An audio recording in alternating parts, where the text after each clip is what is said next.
প্রকাশ্য দিবালোকে দুষ্কৃতীদের হাতে গুলিবিদ্ধ মালদার ইংরেজবাজার পৌরসভার 22 নম্বর ওয়ার্ডের কাউন্সিলর তথা জেলা তৃণমূলের সহসভাপতি বাবলা সরকার। প্রাথমিকভাবে জানা গিয়েছে, একটি বাইকে চেপে 3 জন দুষ্কৃতী এসে তৃণমূল নেতা বাবলা সরকারকে লক্ষ্য করে পরপর গুলি চালায়। একটি গুলি লাগে তার শরীরে। প্রাথমিকভাবে খবর, গুলি লাগে তার মাথাতেও। তাই ঘটনার পরপরই তাকে আশঙ্কাজনক অবস্থায় উদ্ধার করে তড়িঘড়ি নিয়ে যাওয়া হয় মালদা মেডিকেল কলেজ হাসপাতালে।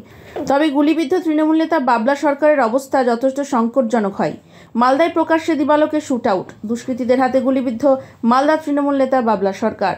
হাসপাতালে চিকিৎসা চলাকালীন তার মৃত্যু হয়। বৃহস্পতিবার ঘটনাটি ঘটেছে মালদার ইংরেজবাজারের নিমসরাই এলাকায়। দুষ্কৃতীরা তাকে লক্ষ্য করে গুলি চালায়। গুলি চালানোর পরপরই বাইক নিয়ে চম্পট দেয় দুষ্কৃতীরা।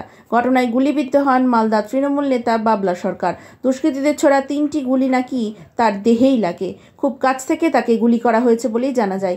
এর মধ্যে একটি গুলি লেগেছে তার মাথায় এবং গলার মাঝামাঝি কানের পাশের অংশে একটি গুলি লাগে।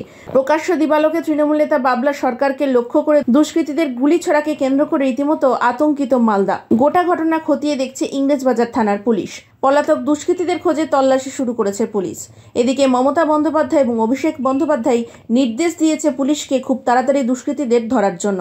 তো চৈতালির সঙ্গে মুখ্যমন্ত্রী কথা বলো কিছুক্ষণ পর, তারপর বললো ববি আসছে আর গৌতম দেব আসছে, তারা এসে তারপর বসে আমাদের সঙ্গে বসে একটা সিদ্ধান্ত হবে কি করা যাবে আগামী দিনে। কি হয়েছে, ওনার কি মৃত্যু হয়েছে? হ্যাঁ, মারা গেছে, ডাক্তার ডিক্লেয়ার করে দেবে এখন।